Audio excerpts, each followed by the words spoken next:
Hoje eu prometi para vocês, nós entraremos nos selos, vamos estudar um pouco os selos.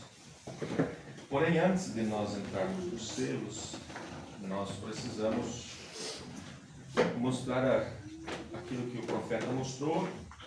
E quando o irmão Brana foi pregar os selos, ele designou um período quando ele iria pregar os selos, do domingo de manhã até o próximo domingo, 10 cultos.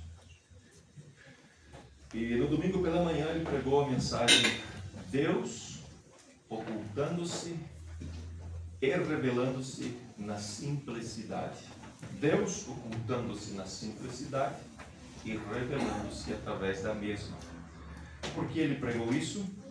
Porque muitas pessoas se perdem porque pensam que Deus é complicado, complexo, difícil. E Deus é tão simples, tão simples. E o que faz de Deus grande para nós não é porque Ele é grande. Todos nós sabemos que Ele é grande. Mas porque Ele se faz tão pequeno, tão humilde, a ponto de descer os lugares mais baixos da terra. Vocês sabem que é uma das cidades mais baixas, que está abaixo do nível do mar, é Jericó, Nazaré. Ele desceu naquela cidade que era mais baixa do que o nível do mar. O grande Deus dos céus desceu no ponto mais baixo da terra, porque Ele é grande. E uma pessoa, quando ela é grande, ela não tem problema, ela não tem dificuldade de se humilhar a si mesma. Agora, o pequeno, ele sempre está querendo crescer, ser grandão, né? Mas o grande não tem problema. Deus é tão grande e Ele se fez tão pequeno a ponto de descer e morrer por nós no Calvário. Por isso que Ele é Deus. Por isso que Ele é Deus. Ele é tão grande e Ele se fez tão pequeno. Então, nessa noite, nós vamos entrar um pouquinho na simplicidade de Deus e ver como Deus trabalha. Porque se nós não entendemos como Deus trabalha, nós não vamos entender a sua vontade, o seu plano. Para isso, nós vamos ler duas escrituras, e é Isaías 53, versículo 1, e também depois Mateus 11, versículo 25 e 26, se vocês quiserem achar nas vossas Bíblias.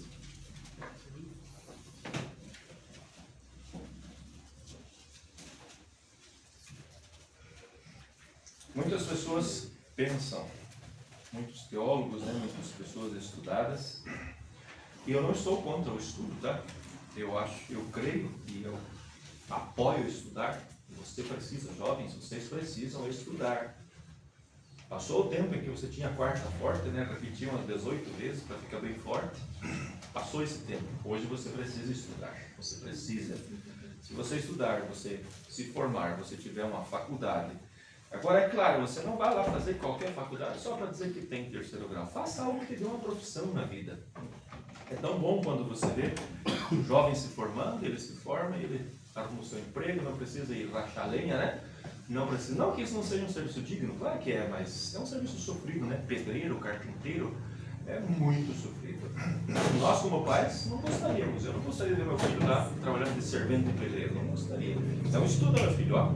Estuda, faz uma faculdade, faz algo que te dê uma profissão, para que você possa, ter algo que não seja tão sofrido para trabalhar. Quando chegar no final do dia, você encerra o teu turno, lá você vai para casa, ó, só vai lembrar do serviço amanhã de novo.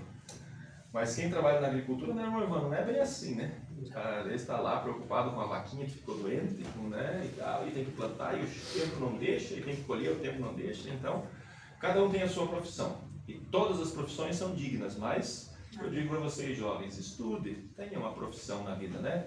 Comerciante, como a nossa irmã Dete, cada um de nós tem que ter a sua profissão, naquilo que Deus te chamou.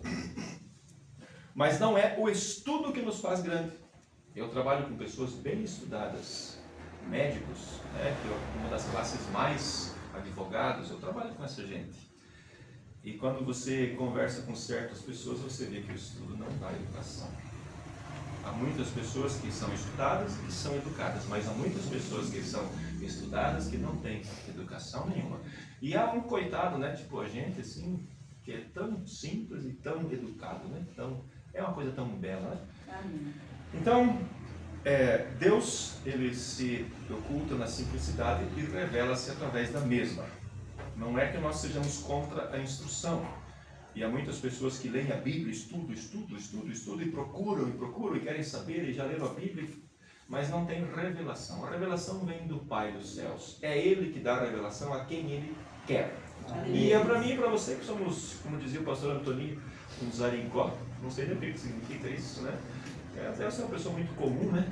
Ele revelou a sua palavra. É a vontade dele, irmão. É a graça dele, é a bondade dele. E eu sou feliz por isso. Amém. Isaías 53, verso 1. Quem deu crédito à nossa pregação e a quem se manifestou o braço do Senhor? Duas perguntas, né? Quem deu crédito? Quem deu ouvidos? E a quem se manifestou o braço do Senhor? Agora vamos lá para Mateus 11, 25. Eu já deixo minhas escrituras um pouco separadas aqui para ficar mais fácil de achar. Mateus 11, 25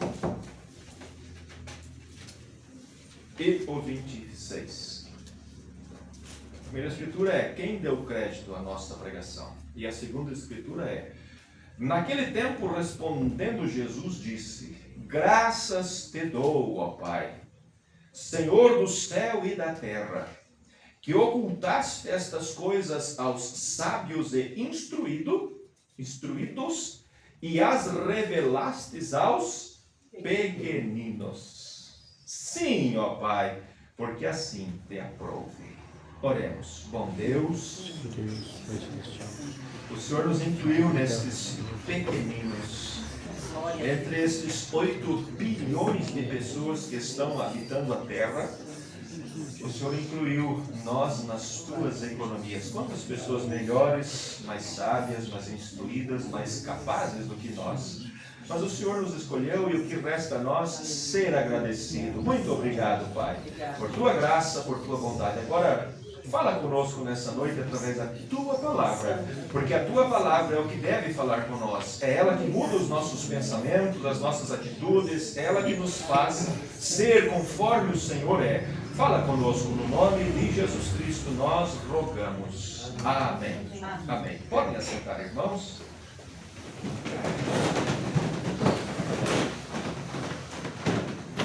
Eu quero tomar aqui um parágrafo que o Morana cita nessa mensagem para nós iniciarmos.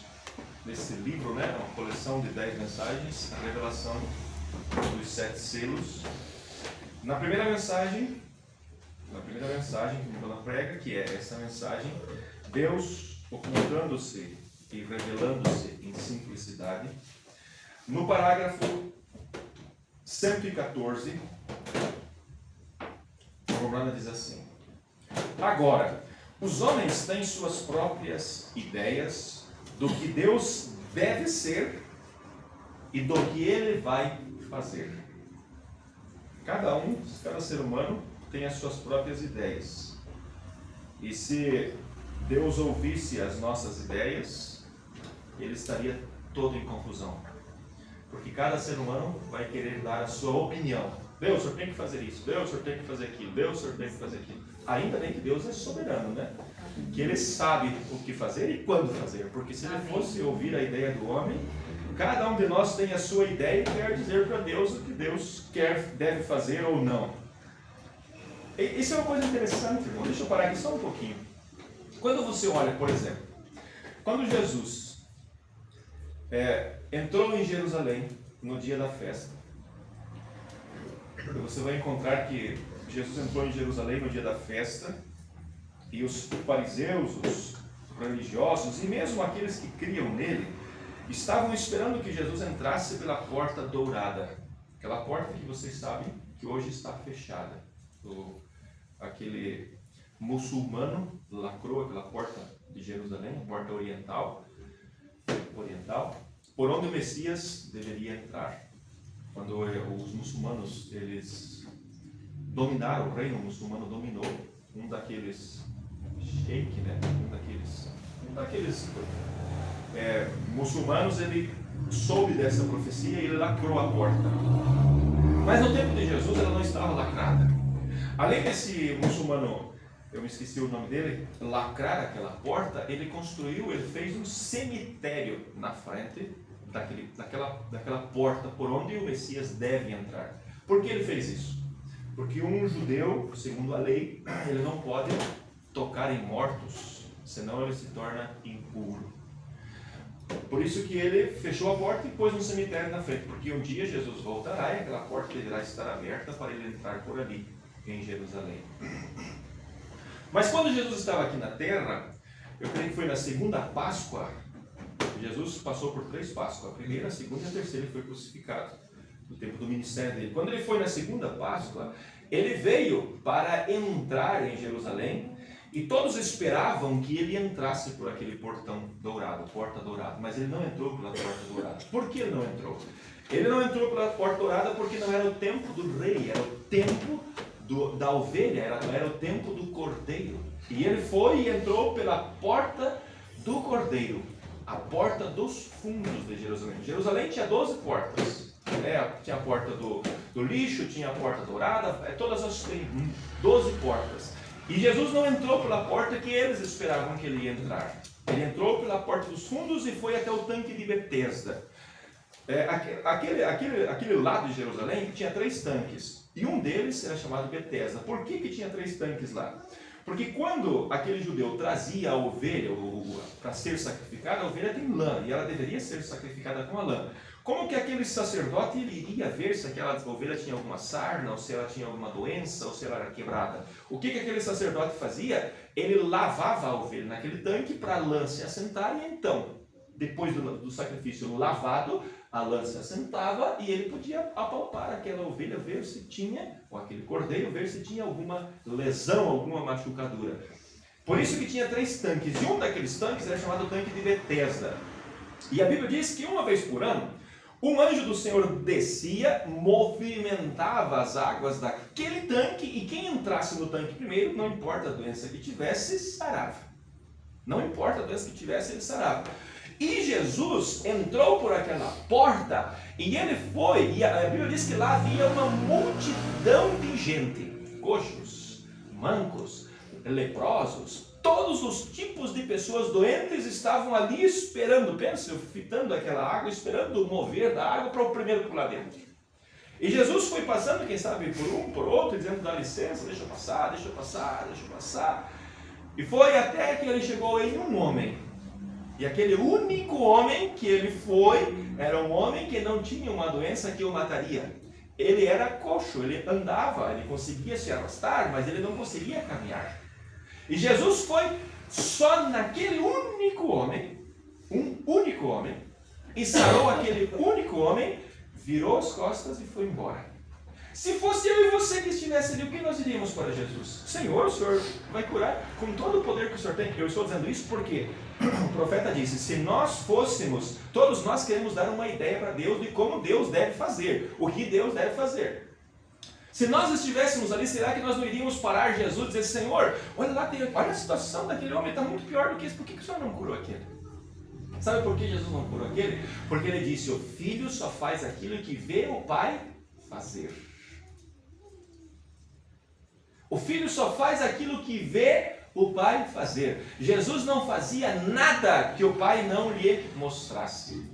E nós, como cristãos, nós também nos submetemos à vontade de Deus. Quem de nós, quando você passa naquele semáforo e você vê aquela pessoa naquela situação lamentável ali, às vezes maltrapilho, você sabe que às vezes ele está drogado, às vezes ele está naquela situação pedindo um dinheiro. Quem de nós não queria, como cristão, não queria olhar para ele e dizer, como Pedro disse para aquele coxo na porta formosa, larga essa vida, homem, vamos servir a Deus. Todos nós queremos. Mas Deus tem a sua vontade perfeita. E nós temos que caminhar através da sua vontade perfeita. Amém. Quantas vezes você passa por problemas, aflições, necessidades, doenças, e você gostaria de ter aquela unção de Deus e dizer, Senhor, agora, a partir de agora, não carregarei mais esse problema. Todos nós. Problemas com família, com filho, seja com o que for, não vou mais carregar. Mas há uma vontade perfeita de Deus e nós temos que caminhar por essa vontade perfeita. Então, Deus é soberano e Ele faz aquilo que Ele quer fazer. E nós temos que nos submeter à sua vontade. Como disse Paulo, falando acerca do oleiro, ele diz assim, como pode aquele barro dizer para o oleiro assim, por que você me fez um vaso desse jeito? Paulo diz, não tem porventura o oleiro poder sobre o barro para da mesma massa fazer um vaso para honra e um para desonra? Vocês se recordam que Deus disse que ele levantou Faraó e endureceu o coração de Faraó para em Faraó mostrar a sua glória? Agora, irmão, há um povo que Deus também amou, escolheu, predestinou, elegeu para estar na eternidade. E esse povo, eu creio, e você também deve crer, que somos partes dele. Amém. Aleluia. Se você olhar para você, da onde você veio, como você saiu de lá de onde você estava, como você escapou, como disse o salmista, o laço se quebrou e eu escapei. Nós estávamos todos enliados, amarrados pelas coisas desse mundo. Mas Deus, em sua infinita e soberana graça, nos olhou lá e nos amou e nos resgatou, nos trouxe, nos tirou. É como aquele jovem, né, que está na igreja, e na igreja tem, ou naquela comunidade, e tem muitas moças, e dentre aquelas moças ele vai escolher uma para ser a sua companheira. É aquela uma. As outras até podem querer, mas assim também, Deus escolheu os seus filhos, irmão. E por isso é que nós temos que ser agradecidos. Amém. Por isso é que nós temos que amar, nos importar, fazer o melhor por aquilo que Deus, em retribuição por aquilo que Deus fez. Porque nós não somos salvos por fazer boas obras.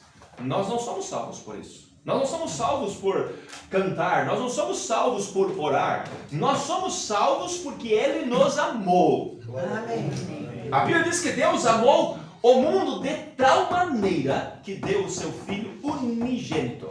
Com que propósito? Para que todo aquele que nele crer não pereça, mas tenha a vida eterna. Aleluia. Então o homem tem sempre as suas vontades e ele quer dizer para Deus o que Deus vai fazer.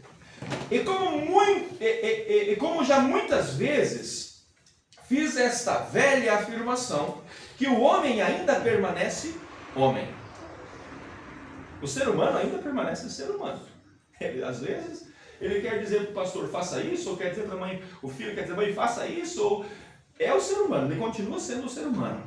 O homem está sempre dando louvor a Deus pelo que Deus fez.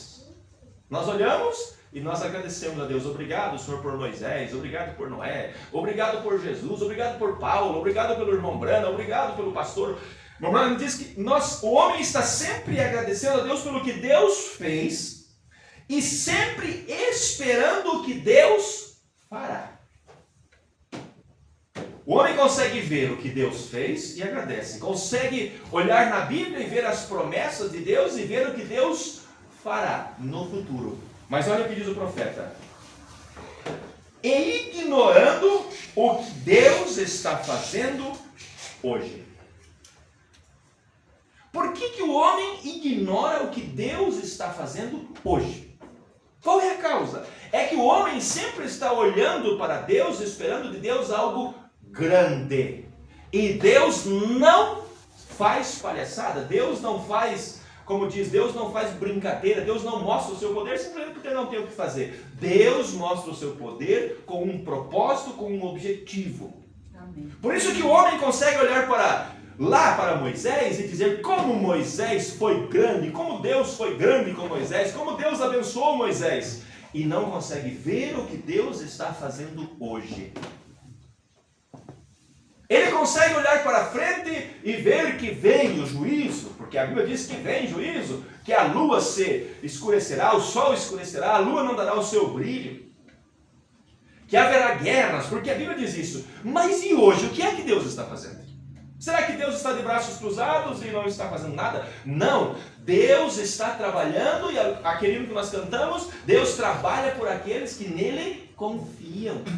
Deus não está parado. Deus não criou, Aleluia. Deus não fez a sua criação e ausentou-se, foi para algum lugar descansar, pescar, fazer alguma coisa, dormir. Não, Deus criou a sua criação e Ele permanece junto com a sua criação, cuidando dela. Por isso que a Bíblia diz que Deus destruirá aqueles que destroem a terra.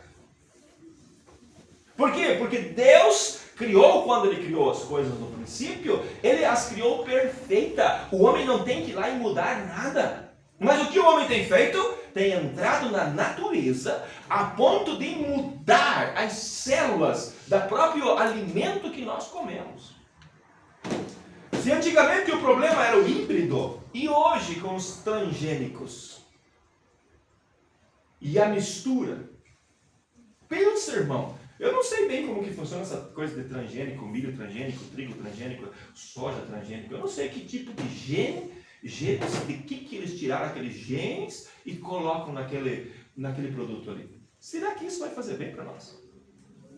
Eu ouvi dizer que aquele porco, o light, aquele porco comprido, branco, que não tem gordura, que é só carne, eles tiraram umas células, é isso que dizem, moléculas, células, da lombriga e injetaram no bichinho. Veja, irmão, aonde o homem tem entrado. Pensa bem. Nós compramos aquele porco light, né, sem nenhuma gordurinha, coisa mais boa lá, sapeca, ele é gostoso, né? E está comendo células na lombriga que foi injetada no bicho. Por isso que o ser humano hoje, irmão, diz o Mobrada que lá pelo ano 1900 houve dois boxeadores que boxearam 101 ou 105 rounds com mãos sem nada de espuminha aqui para não machucar. 105, o Mobrada diz que hoje tem que ser uns 5, 6, às vezes o camarada vai lá e tem lá 30 segundos, você foi, já tá, morreu já. E aqueles dois camaradas pelearam 105, 101 ou 105 rounds. Eu acho que o round é mais ou menos uns 10 minutos, não sei, por aí, 8 minutos. Eu não assisto essas coisas, não sei dizer. Pensa bem, irmão, ficaram o dia inteiro peleando os dois. E hoje, se nós for correr aqui uma quadra, 2 quadras, ó, já dá um ataque cardíaco e morre. Por quê? Porque é a alimentação nossa. É a alimentação. O homem tem mexido na engenharia que Deus criou. E Deus criou as coisas perfeitas. Por isso que nós não devemos adulterar a palavra de Deus. Nós não temos que acrescentar e nem tirar. O que Deus disse é aquilo que é a verdade. E nós temos que nos submeter a ela. Porque se nós nos submeter à sua palavra, ela vai se tornar perfeita nas nossas vidas e vai nos aperfeiçoar para o arrebatamento. Amém. Lembra que o Mobrada diz, eu acho que eu falei aqui outro dia, que Deus tem uma cidade preparada, e é os anjos que prepararam aquela cidade, eles estão de boca aberta, extasiados, olhando a beleza da cidade onde nós vamos morar.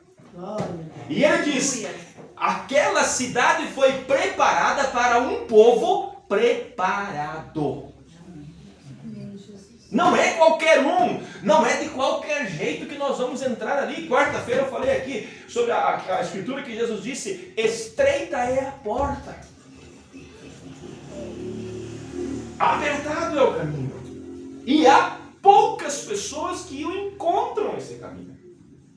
Por quê? Porque é muito simples. Outro dia o irmão Osmair, aquele que nos vendeu o som, ou melhor, nos arrumou o som, ele me disse para mim, ele é um técnico de eletrônica, ele é muito bom, ele sabe o que faz. E havia um cliente dele lá que instalou painéis solares, muitos painéis solares. Você sabe o painel solar fixo, irmão? Ele vai pegar a quantidade maior de energia em um ponto fixo do sol, quando o sol passa.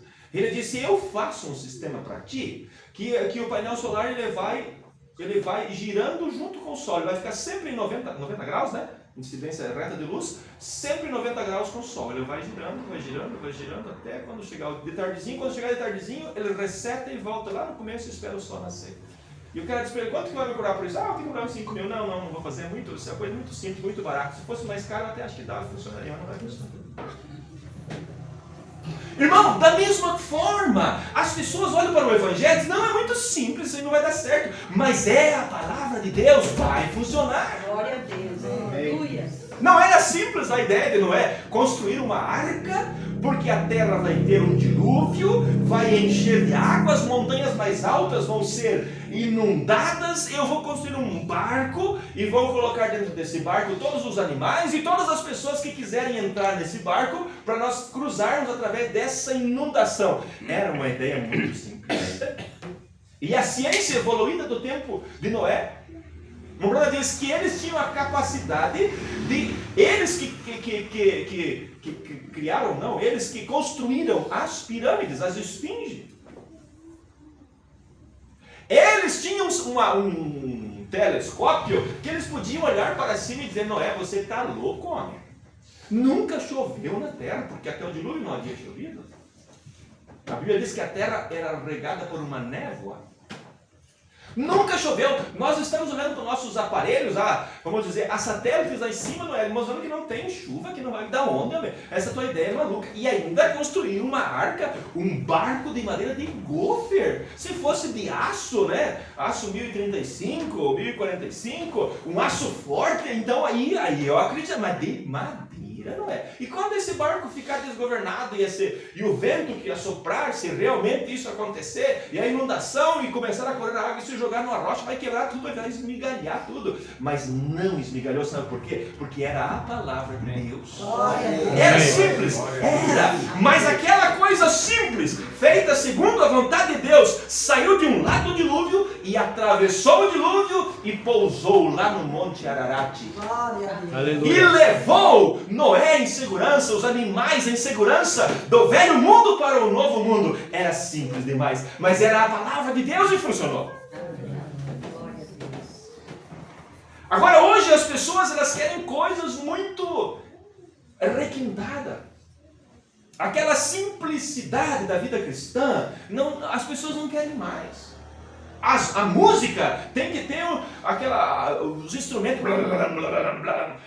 Tá bom, irmão, tá bom. Temos, graças a Deus, temos. Mas não é aquilo que traz a unção. A unção vem por uma vida vivida pela palavra de Deus. Amém. É verdade. Não é tão bom, irmão, você sentado lá do teu irmão e ouvir ele cantando, adorando a Deus? Claro que é. Eu gosto de ouvir você cantando. Glória a Deus. A coisa mais ruim que tem é você vir na igreja e aquele irmão do lá.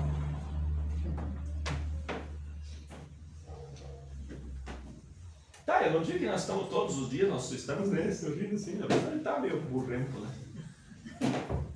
Mas quando nós viemos na casa de Deus, a Bíblia diz que nós temos que fazer sacrifício de louvor. Sabe o que é sacrifício de louvor? É quando você não tem motivo para louvar a Deus e você louva a Deus. É verdade. Aleluia.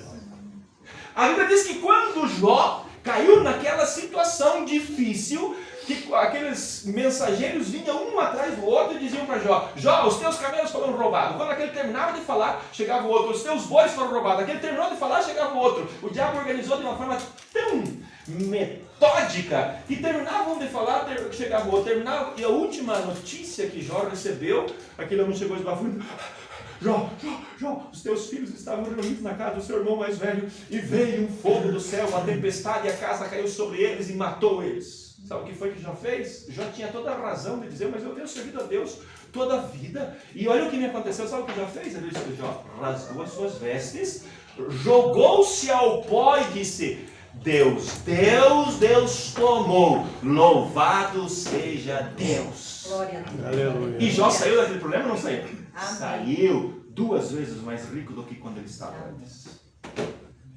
Por quê? Porque Deus, Ele quer ser adorado, e Ele chamou eu e a você para adorá-lo. E a nossa adoração, por isso que nós viemos na casa de Deus para adorar, é levantar as mãos, irmão, não é vir na casa de Deus simplesmente para... Não é assim. O irmão Brada diz na mensagem, o sonho certo, ele disse que um dia, ele e o irmãozinho dele, quando eram crianças, acharam uma tartaruga. E aquela tartaruga, quando eles se aproximaram dela, ela se recolheu dentro do casco. Esse é o normal, né? O instinto dela, a natureza, né? Se recolheu dentro do casco. E eles queriam que ela andasse, que ela botasse os pezinhos para fora e fosse caminhando, mas que não tinha jeito. Pegaram uma vara, bateram no casco, não adiantou, não caminhou. Pegaram ela, colocaram dentro da água, só saiu umas bolinhas de ar para cima e ela ficou lá quietinha. E o Billy disse, garoto, né, arteiro, né, disse: eu vou fazer esse bicho andar. Sabe o que ele fez? Pegou um fogo acender quem sabe algumas... um chumaço, né? Acendeu aquilo e encostou na tartaruga. Quando ele encostou na tartaruga, que o bichinho andou. Então o que nós precisamos é o que Jesus disse, fogo do céu. Quando nós temos o fogo de Deus entre nós, não tem como ficar quieto. Glória a Deus. É verdade. Sabe, irmão, quando chega o irmão Fernandinho, chega o outro irmão e nós vamos encostando, você sabe como é que faz uma fogueira? É um monte de pau junto, não é um pauzinho só queimando, coitado, ele apaga. Mas se você pegar um pau, encosta ali, pega outro, encosta aqui, pega daqui a pouco já está um fogueirão. É isso, irmão, quando nós nos reunimos, é isso, é o fogo que você tem do Espírito Santo em você. Quem sabe é bem pequenininho, tá lá umas brasinhas, mas encosta no irmão que tem umas brasas, aí daqui a pouco começa a fumegar, daqui a pouco começa a levantar as brasas. Ô, irmão, daqui a pouco tá as mãos para cima, daqui a pouco tá adoração, daqui a pouco há um regozijo. Por isso é que nós nos reunimos. Aleluia. E aí quando você... E olha o que acontece. Aquele pauzinho que estava só as brasinhas lá na ponta. Quando você tira do meio daquele fogo, o que tem? Só tem brasinha? Não, ele está queimando. Aleluia. E aí nós vamos para casa com o fogo e nossa alma queimando. E ela vai queimando, daqui a pouco ele vai diminuindo. Daqui a pouco chega o dia do culto de novo, nós voltamos de novo, reunimos tudo e a coisa incendeia de novo. É para isso, irmão, que Deus nos chamou. Amém. Aleluia. Por isso que eu digo, o cristão não deve ficar em casa de culto, a não ser que você não possa vir. Glória a Deus. Porque senão o teu fogo, quando você chegar aqui, vai estar só brasa, só carvão, nem brasa não vai mais ter. Vai ter que começar tudo de novo, né? Acender tudo, assopra esse fogo, não deixe apagar, assopra esse fogo. Amém. Por isso é que nós nos reunimos aqui, para juntos adorar a Deus, com alegria. Você vem com problema? Não se preocupe, a presença de Deus vai resolver o teu problema, você vai voltar para casa feliz. Amém. Por isso que quando nós estamos doentes, nós temos que vir na casa de Deus mesmo. Não é ficar em casa. É aqui que nós encontramos força, um ajuda o outro, um incendeia o outro, e aí juntos nós vamos e vencemos. Glória a Deus. Graças a Deus, eu já saí um pouco fora, né? Mas, irmão, é isso que nós temos que fazer, é isso que Deus espera de nós, uma adoração sincera. Uma adoração espontânea, sabe? Eu não gosto muito daquela coisa, agora levanta a mão, agora vamos dizer aleluia. Olha, irmão, se eu estou aqui para adorar Deus, deixa eu adorar Deus, deixa eu levantar a mão, deixa eu dizer aleluia. Se eu tiver inspiração suficiente para correr pelo corredor, deixa eu correr, mas não tente me empurrar. Deixa eu fazer, deixa eu adorar. Deus não quer uma adoração empurrada, manivelada. Deus quer uma adoração espontânea, de coração. É isso que Deus quer. E se você começar a correr pelo corredor, falar em línguas, gritar, sapatear, pular para cima e baixo, eu não vou me escandalizar, eu vou ficar feliz, porque eu sei que você está tendo vitória. Sabe o que acontece? No dia do Pentecostes, quando o Espírito Santo desceu sobre eles, irmão, não teve quem ficasse lá quietinho no canto. Todos eles desceram correndo aquelas escadarias. Todo mundo pensou, tão louco, tão bêbados. Era Deus dentro deles. Aleluia. Agora Deus trabalha de uma forma tão simples. Quem diria que aqueles galileus, né, o povo simples lá da Galileia, seriam os portadores da mensagem do Evangelho? Oh, não, é o santo sumo sacerdote. O anjo de Deus descerá uma escada do céu e o Messias vai descer por aquela escada e vai dizer, eu estou aqui. Quando a Bíblia diz que era totalmente ao contrário. Mas isso era a sugestão daquele povo do tempo de Jesus, dizendo para Deus o que ele deveria fazer. Mas Deus não se sujeita à nossa vontade, é nós que temos que nos sujeitar à vontade de Deus. Amém. E quando Deus trabalha de uma forma tão simples. Quando você olha, por exemplo, as profecias do Messias, lá em Isaías capítulo 7, versículo 14, olha o que diz a profecia acerca do Messias. Aquele que viria para salvar o seu povo dos seus pecados. Portanto, o mesmo Senhor vos dará um sinal. Eis que uma virgem conceberá e dará luz a um filho, e o seu nome será Emanuel, que traduzido significa Deus conosco. Amém. Quando nós olhamos para... quando aquelas moças ouviram essa profecia, todas elas, a filha do sumo sacerdote disse, é eu que vou ter o Messias, porque olha, eu sou a linhagem, eu sou dessa linhagem, eu sou a filha do sumo sacerdote. E cada uma delas preparou-se para receber o Messias, e que nada, não aconteceu não. Olha o que diz a Bíblia que esse Messias seria, Isaías 9,6, olha Isaías 9,1, vamos ler aqui. Mas a terra que foi angustiada não será entenebrecida, Ele envelheceu nos primeiros tempos a terra de Zebulon e a terra de Naftali, mas nos últimos a enobreceu. Primeiro ele fez vil e depois fez ela nobre, junto ao caminho do mar, além do Jordão, a Galileia dos gentios. O povo que andava em trevas, viu uma grande luz. Pensa quando aquele judeu, quando aquele israelita lia isso daqui. Um povo que estava sentado em trevas viu uma grande luz. O que ele esperava? Que um segundo sol brilhasse. Aparecerá um segundo sol. Essa era a interpretação por certo que se dava dessa profecia.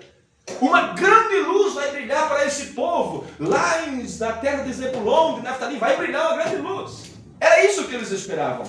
E sobre os que habitam na região da sombra da morte, resplandeceu a luz.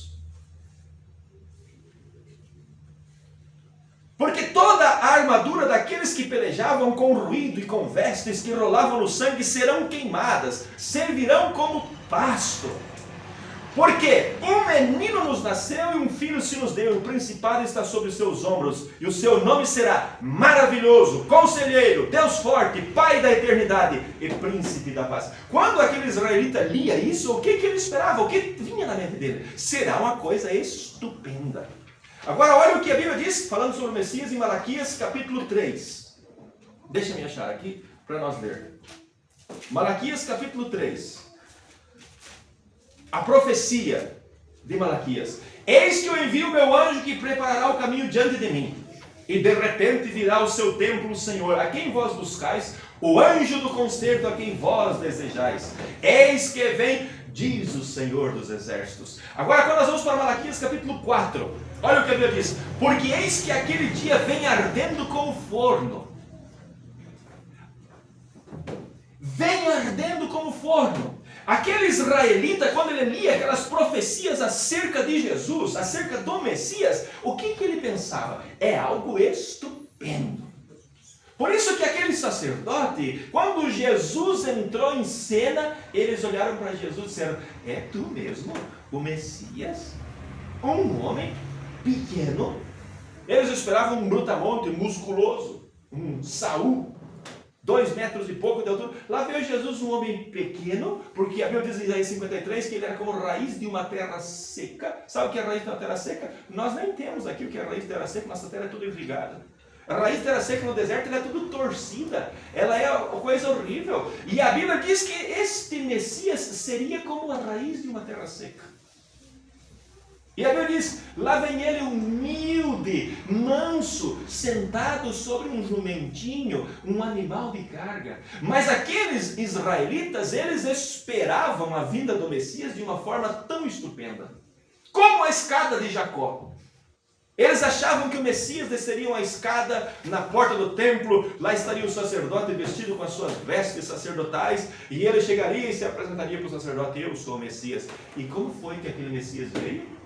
De uma forma tão simples, tão humilde. Mas quando eles olhavam nas Escrituras, eles achavam que seria uma coisa estupenda. E o pior ainda, irmão, é quando Maria, descendo no Jordão para o poço tirar água, o arcanjo Gabriel encontra ela e diz: salve, ó agraciada. Quem era Maria? Olha quem era Maria. Mateus capítulo 1, versículo 18. Ora, o nascimento de Jesus Cristo foi assim: estando Maria, sua mãe, desposada com José, antes de se ajuntarem, achou-se ter concebido do Espírito Santo. Quando, irmão, se fosse nós que estivéssemos lá, quando Maria chegou com aquela história para o seu esposo José, José, o anjo do Senhor me encontrou e disse que eu vou gerar o Messias. Sem dúvida, irmão. Por isso que José, quando ouviu aquela história de Maria, o que foi que ele disse? Ih, Maria, você me enganou. E a Bíblia diz, e ele intentou a deixá-la secretamente, porque não queria infamá-la. Sabe o que Deus fez? Deus entrou em cena e disse: calma, José, isso é o cumprimento de Isaías 9,6, José, de Isaías 7,14, é a minha palavra se cumprindo, José. A tua noiva Maria, ela gerou, eu gerei no ventre dela o Messias. Glória. Por isso, irmão, o mundo não podia crer. O diabo mesmo, quando chegou no monte da tentação, o que foi que o diabo disse para Jesus? Se tu és. Se tu és. O diabo não cria que ele era. Porque o diabo mesmo, o reino de Satanás, ele é volumoso, ele é brilhante, ele é grande. Não é isso que ele faz. O seu reino é de aparência exterior. Jesus disse que o reino de Satanás tem aparência exterior. Será que eu poderia entrar um pouquinho aqui na geração em que nós estamos vivendo? No tempo em que nós estamos vivendo? Quantas pessoas andam com um carrão na rua que você olha assim, aquele lá sim, mas deve tudo aquilo e não consegue pagar? Aparência.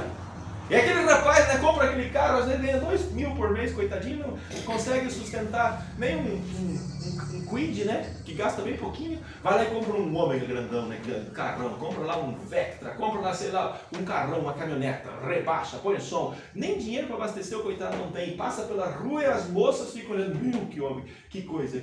É nada, irmão, que ele não tem nada. Por quê? Porque o reino do mundo é a aparência. Aquela mulher passa com aquela roupa, e aquilo é só aparência, aquilo é... Você der uma chuva, pegar uma chuva, coitada, ninguém reconhece ela.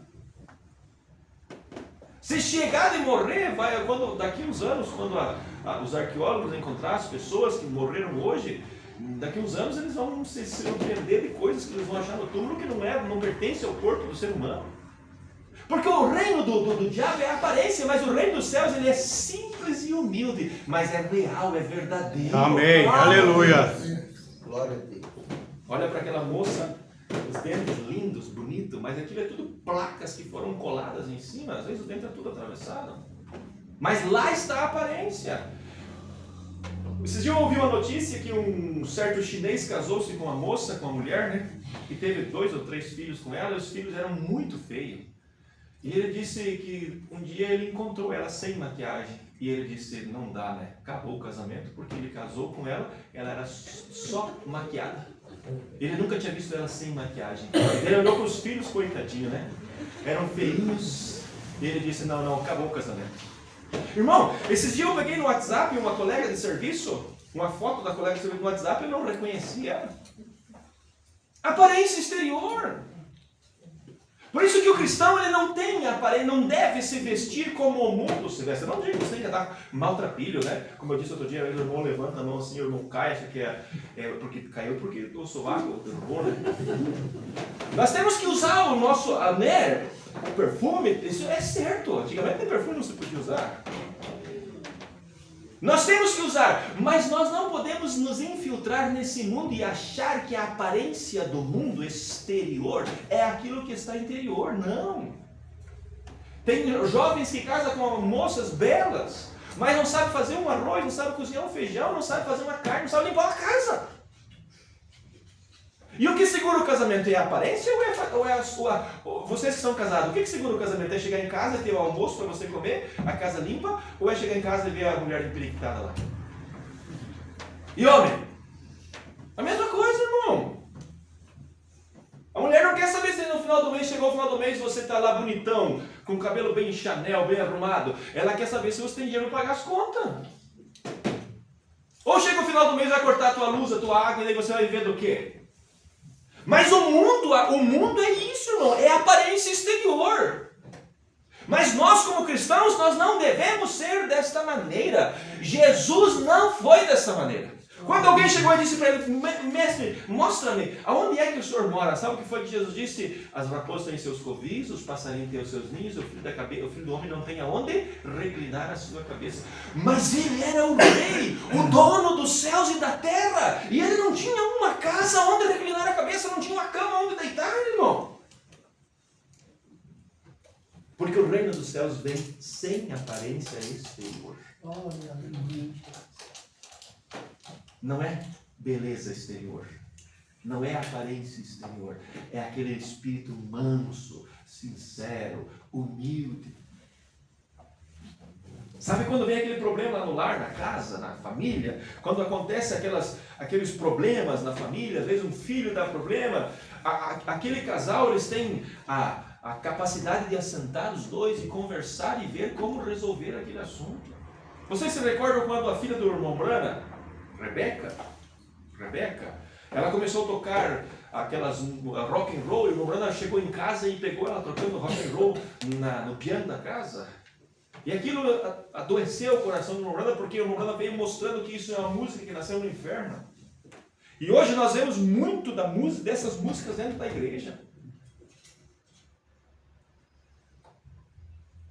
E o irmão Brana, quando chegou e ele viu ela daquele jeito, ele foi chamar a atenção dela, disse: vocês acham que eu vou viver a minha vida inteira desse jeito? Dessa maneira? Como crente? Eu quero conhecer o mundo, eu quero saber, ou eu vou continuar tocando. E levantou-se daquele piano, e bateu a porta, e saiu. O irmão disse, ela tinha 17 anos, o irmão disse, eu poderia pegar o meu cinto, ir lá atrás dela e trazer ela assentada, mas ele disse, mas ela já não é mais idade de bater.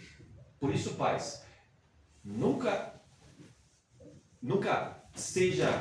bata nos seus filhos, mas corrija eles. A correção é diferente de agressão. Tá, não vou entrar nisso. Mas disse, eu poderia ir lá e trazer ela de volta, mas ele disse, mas ela já é uma moça, eu não devo fazer isso. E aí a irmã Meda começou a chorar. Pense no clima que virou dentro daquela casa. Se eles não tivessem Deus dentro deles, o que teria acontecido? A irmã Brana sentou com a irmã Meda, vamos encomendar ela a Deus. Agora nós fizemos o que nós pudemos, nós ensinamos, agora não adianta mais brigar, gritar, surrar, mas você deveria ir atrás dela e trazer a irmã Meda, mas não é assim. Pensa se não houvesse ali entre eles um Espírito Santo para ajudá-los, o que viraria? Até que a irmã Brana disse, Meda, depois de 1 hora, Meda, há pessoas que vêm aqui para ficar 5 minutos e eu aconselho eles tomam o conselho e vão. Eu estou dizendo isso que estou dando para ti, é no nome do Senhor. Nós devemos fazer assim, encomendá-la a Deus, deixa que Deus cuida dela. E a irmã Meda disse, está bem, se é de Deus, eu creio. Agora pense se você casa com uma mulher que se você fala uma palavra contrariando o pensamento dela, ela te diz 3, 4, 5, 6. Ou se você casa com um homem e você contraria o pensamento dele, eu vou trocar de carro, eu não gosto mais desse carro, eu vi um outro carro mais bonito, vou trocar. Tá, mas nós temos condição? Se nós trocar de carro, nós vamos conseguir pagar a prestação? Não vai fazer falta para casa? Ah, mas eu vou trocar igual. E você começa a argumentar e ele começa a ficar bravo, a ponto que pega e vai embora, e vai e faz. Que tipo de casamento será esse?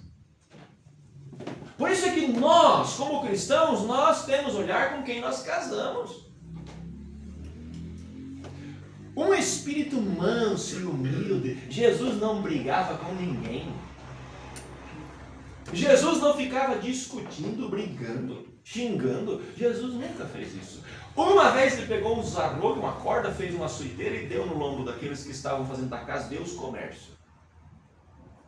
Mas quando aqueles soldados o prenderam, quando eles foram no Getsemane prender a Jesus, aqueles soldados armados, com tochas, com espadas, com lança, com escudo, foram prender Jesus. Quando eles chegaram, Jesus disse, a quem vós buscais? Vocês buscam quem? A Jesus. O que foi que Jesus disse? Eu sou ele. O que aconteceu com aqueles homens? A Bíblia diz, todos eles caíram no chão como mortos. Plof! Que poder tinha ele, irmão? Você acha que se Jesus realmente quisesse usar o poder dele, eles teriam prendido Jesus e crucificado? Não, não teriam. Mas ele era humilde, ele veio para cumprir a palavra de Deus. Amém. Amém. Aleluia. E Deus também chamou nós nesse dia com um propósito, e o propósito que Deus nos chamou é para nós cumprir a palavra de Deus. Amém. Por isso seja humilde, submeta-se à palavra de Deus, à vontade de Deus, ao querer de Deus. Quando José ouviu Maria dizer para ele assim, eu estou grávida, o anjo do Senhor me encontrou e José disse, não é possível, vou deixar ela. Mas o anjo de Deus encontrou ele e disse, José, não temas receber Maria, tua mulher, porque o que nela está gerado é do Espírito Santo. Agora, irmão, pense bem, quando Maria começou a volumar o seu ventre, começou a parecer que ela estava grávida, o que foi que as vizinhas disseram? E o que foi que Maria disse? O anjo do Senhor me encontrou. Você acha que elas acreditaram? Maria, você já não é uma moça tão nova. Está casando com um viúvo. Você vai cumprir a profecia de Isaías 7,14. Não, Maria, você está... Não é verdade. Mas era a verdade.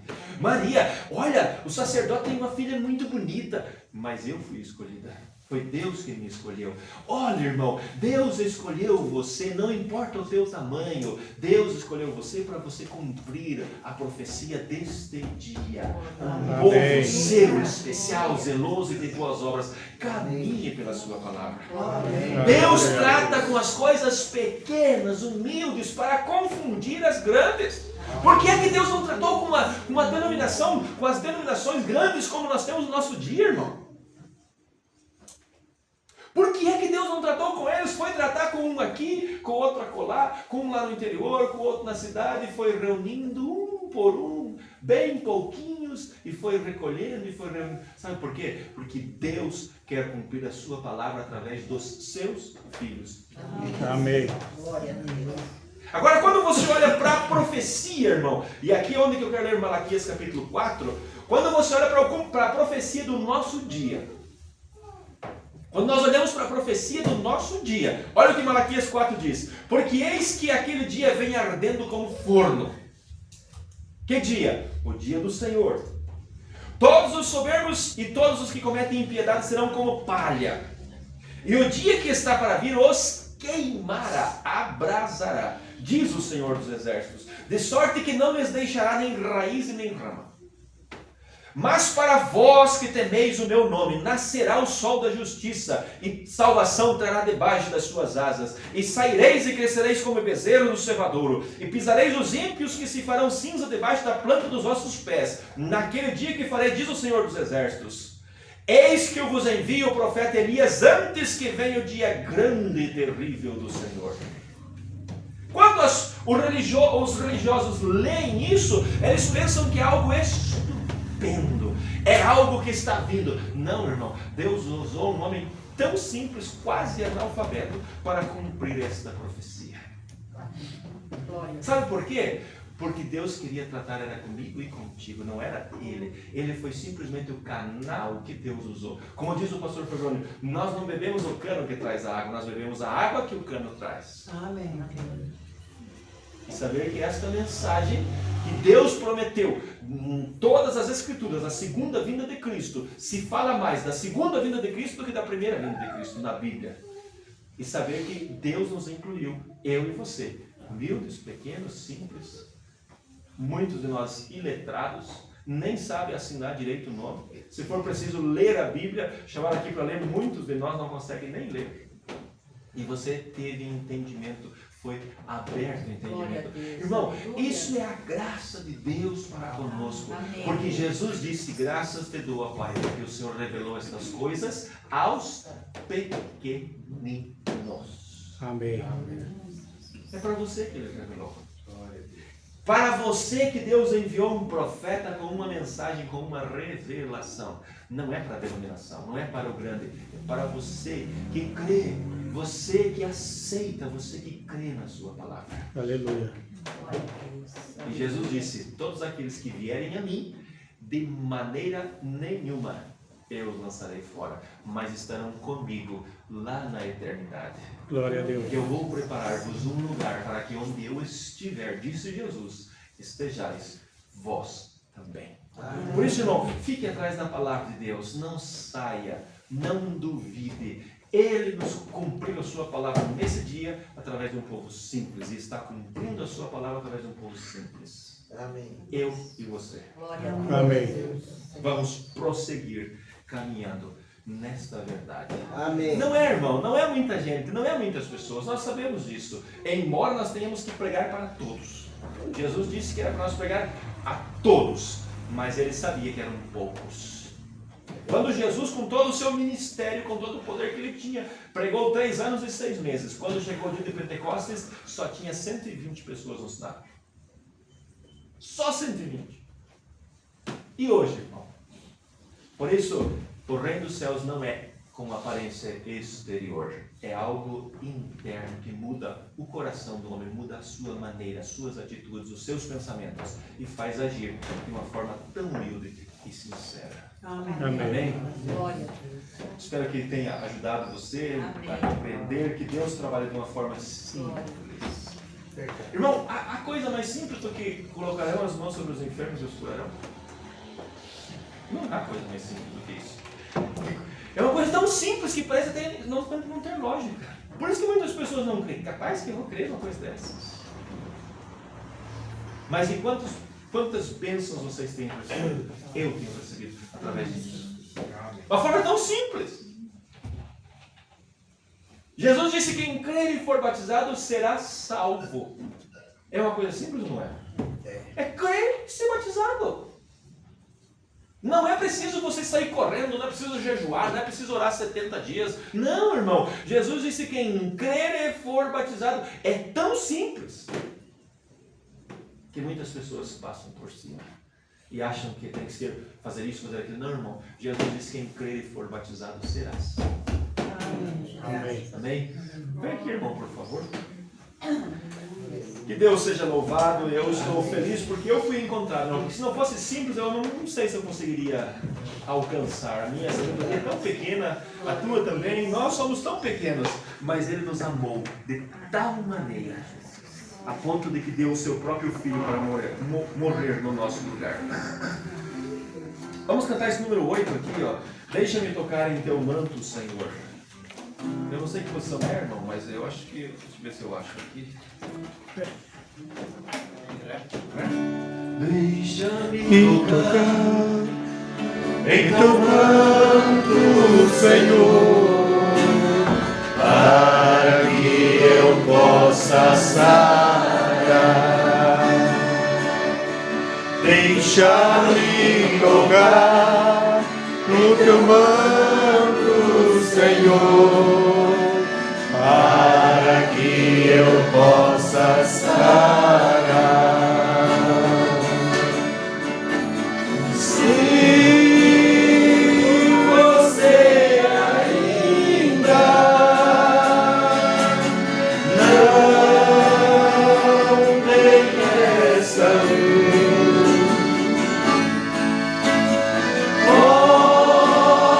olhe de novo que foi disputado lá da cruz. Deixa-me tocar pelo manto, Senhor, para que eu possa sarar. Deixa-me tocar em teu manto, Senhor, para que eu possa sarar. Para que temer? Para que temer? Se vemos um Deus que é Jesus, eu conheço a sua força e também a sua luz. Deixa-me tocar em teu manto, Senhor, para que eu possa sarar. Deixa-me tocar em teu manto, Senhor, para que eu possa sarar. Aquela mulher, quando ela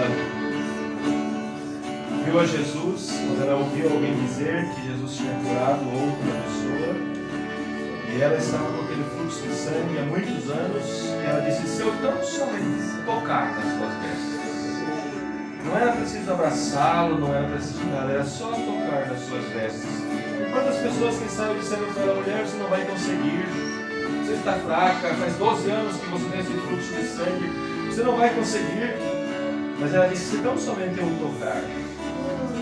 E ela só tocou no manto de Jesus. Só isso. E ela sarou. Ela sarou tão simples. Quando ela tinha passado por muitos médicos, muitas clínicas, vamos dizer, muitos médicos tinham tratado, ela tinha gastado todo o dinheiro dela. E ela fez uma coisa tão simples, mas com fé, tocou no seu manto. E ela sarou. Esse é o Deus que nós servimos. Um Deus simples, humilde, manso. Obrigado, Senhor, pelo Senhor se fazer tão pequeno, a ponto de poder morar no meu coração, Senhor. Morar no coração dos teus filhos. Oh Deus, quem somos nós? Tão miseráveis, tão pequenos, tão necessitados. Mas um dia o Senhor nos amou de tal maneira, como diz a tua palavra, e deu a tua vida por nós, para que nós pudéssemos compreender o Evangelho. E hoje aqui estamos, Senhor, caminhando pela tua palavra e crendo como essa mulher creu.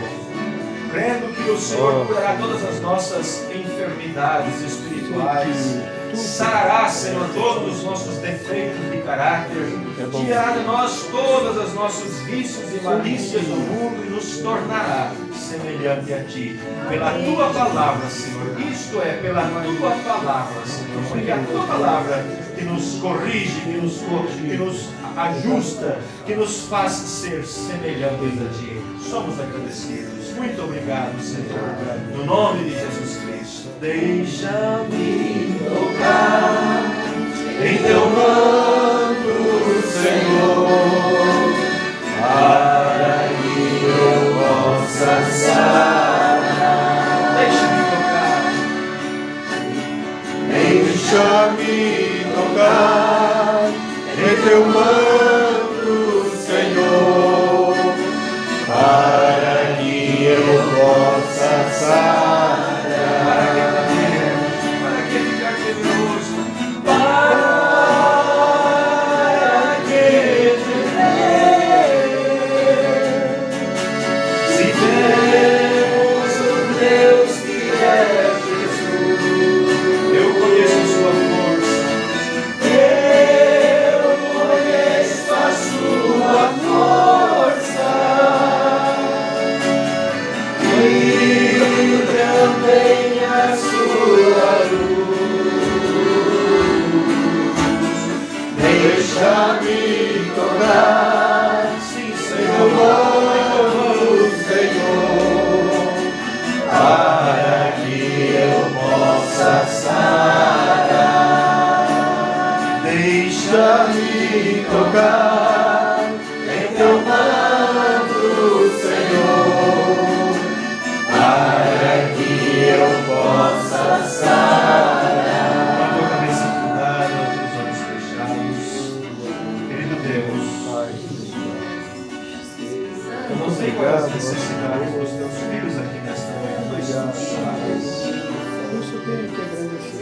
Ora, em nome de Jesus Cristo, nosso Senhor, nós apresentamos a Ti, Senhor, cada necessidade aqui, cada dor no coração, cada desejo, Senhor. Por certo, há irmãos doentes, enfermos. A Silvana pediu oração, que não está bem. A Dani também estava com dor de cabeça. Olhe por eles, Pai. Nossos irmãos, nós nos apresentamos a Ti, Senhor. E também todas as mãos aqui levantadas que representam uma necessidade. Dessa forma tão simples, mas como o Senhor disse que era para nós fazermos, nós assim fazemos, com fé. O Senhor disse, tudo o que vocês pedirem em meu nome, crendo, recebereis. Os teus filhos ao voltar para casa possam voltar felizes e regozijantes, Pai, sabendo que o Senhor é aquele que cuida de nós, que nos amou e que nos sustenta. Seja com cada um e dê a cada um o desejo dos seus corações. Os desejos são corretos diante da Tua presença. Em nome de Jesus Cristo nós pedimos. Amém. Amém. Deus seja convosco. Amém. Abençoe. Até quarta-feira, se Deus permitir, nós estaremos aqui. Então vamos começar, não sei se quarta ou se sábado, tratar sobre este assunto, os selos. Vamos entrar um pouquinho e vamos estudar. meditar, né? Vamos aprender o que disse Deus através do profeta. Deus abençoe no nome de Jesus.